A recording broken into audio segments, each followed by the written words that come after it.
देना बंद करो। गालियां देना हमें भी आता है। बार बार कुछ भारतवासियों बोल रहा है कि चाइना की गुलामी कर रहा है नेपाल, कि चाइना के इशारे पर भारत के खिलाफ बोल रहा है नेपाल। जो भी भारतीय नेपाल के खिलाफ ऐसा बोल रहा है तो उन्हें आज मैं बताऊंगा नेपाल क्या है और भारत क्या है। तो सुनो, हमारा देश नेपाल, जो न कभी किसी के सामने झुका है न कभी झुकेगा, वो है नेपाल। विश्व में एक ही ऐसा देश है जो किसी के गुलाम नहीं बना है, वो है नेपाल। विश्व में एक ही ऐसा देश है जो शांति के प्रतीक माना जाता है, वो है नेपाल। हमें गर्व है कि हमारा जन्म नेपाल में हुआ है। और कुछ भारतवासियों हमेशा एक ही बात करता है कि चाइना के उकसाने पर भारत के खिलाफ बोल रहा है नेपाल। अरे तुम्हारा दुश्मनी चाइना से है तो हमें वो गुस्सा हम पे क्यों उतार रहे हो? बहुत घमंड है तुम्हें अपनी ताकत पर, तो लड़ो ना चाइना से। देखते हैं कितने पड़ोसी मुल्क से तुम जीत पाते हो। आज भारत को लग रहा है कि हम सबसे ज्यादा पावरफुल देश है।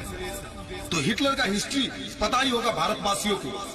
हिटलर को भी ऐसा ही लगा था कि हम बहुत पावरफुल है, हमें कोई नहीं हरा सकता। और परिणाम क्या हुआ पता ही होगा। अगर फिर भी नहीं समझते तो ठीक है, भविष्य में समझ जाओगे। अब सुनो, अगर लीपू लेक और काला पानी के बारे में वास्तविक तथ्य बाहरी दुनिया को पता चलेगा तो भारत की प्राचीन सभ्य शालीनाथ पुरखों द्वारा अर्जित इज्जत और विरासत मिट्टी में मिल जाएगी। तब सारी दुनिया भारतीयों को एक घटिया क्षुद्र चित्त वाली कौम के रूप में जानेगी। उसके बाद भारत को एक बड़ी शर्मिंदगी के साथ नेपाल का काला पानी, लीपू लेक और लिप्याधुरा वापस देना होगा।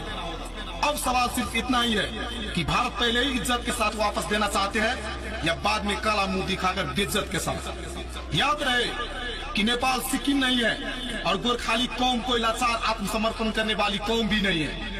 भारत जरूर कुछ दलाल नेपाली राजनीतिज्ञ, गद्दार और दलाल नेता कार्यकर्ताओं को खरीद सकता है, लेकिन नेपाली जनता के देश प्रेम को कभी नहीं खरीद सकता, जो अपने देश के लिए लड़कर बलिदान देने के लिए तैयार है।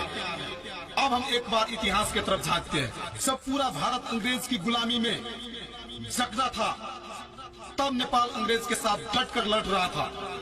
बहुत सारे भारतीयों को यह भी पता नहीं होगा कि अंग्रेज भारत छोड़कर जा चुके थे, लेकिन राजस्थान और बाकी 1 दर्जन राज्य मिलकर अंग्रेज को चिट्ठी लिखी और कहा कि आप वापस आ जाइए हजूर और खुलकर भारत में व्यापार करें।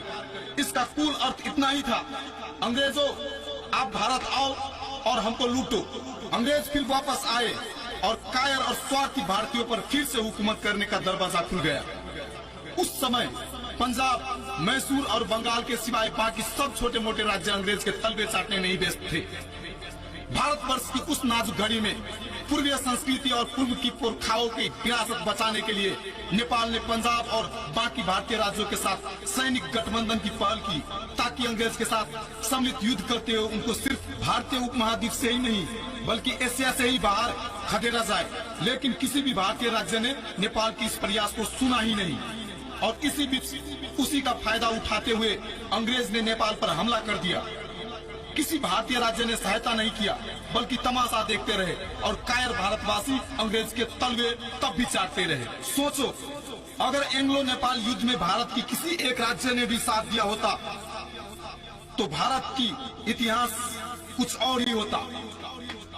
भारत 150 वर्ष पहले ही अंग्रेज की गुलामी से मुक्त होता और वो भारत आज हमें बोल रहा है कि चाइना की गुलामी कर रहे हो। मैं एक